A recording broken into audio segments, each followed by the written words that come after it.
2019 model petrol manual full option വരുന്ന Maruti Ciaz. Projected head lamp DRL ഒക്കെ വരുന്ന ഒരു അടിപൊളി ഫുൾ ഓപ്ഷൻ വാഹനമാണ് കേട്ടോ.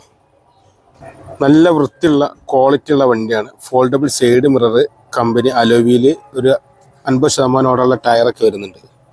സെഡാൻ ടൈപ്പിൽ വരുന്ന വണ്ടിയാണ്. മാരുതിയുടെ ഒരു പ്രീമിയം ലുക്ക് വാഹനമാണ് മാരുതി സിയാസ്. പക്ഷെ നല്ല വലുപ്പമുള്ള ബൂട്ട് സ്പേസ് വരുന്നുണ്ട്. സ്റ്റെപ്പിനിയുടെ ഭാഗത്തൊക്കെ നോക്കി നല്ല വൃത്തിയാണ്. യാതൊരുവിധ ആക്സിഡന്റും പുറകിലില്ല. 71,000 കിലോമീറ്റർ ഓടിയ പെട്രോൾ ഹൈബ്രിഡ് വരുന്ന ഈ വാഹനത്തിന്റെ ഇന്റീരിയർ ഭാഗങ്ങളാണ് ഈ കാണുന്നത്. ഏറ്റവും പുറകിലേക്ക് AC വിൻഡോ വരുന്നുണ്ട്. ലെഗ് റൂം ആണ്, നല്ല ലെഗ് റൂം വരുന്നുണ്ട്.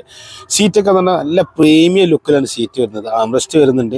പുറകിൽ പാർസൽ ട്രേ വരുന്നുണ്ട്. പുഷ് ബട്ടൺ സ്റ്റാർട്ടിൽ വരുന്ന ഏറ്റവും ഫുൾ ഓപ്ഷനിൽ വരുന്ന ഈ ഒരു വാഹനത്തിന്റെ ഫ്രണ്ട് ഭാഗമാണ് നമ്മൾ കാണുന്നത്. ഫുൾ ലോണിൽ 6.25 ലക്ഷം രൂപയ്ക്ക് കൊടുക്കാം. Automatic climate control, reverse camera തുടങ്ങി ഒരുപാട്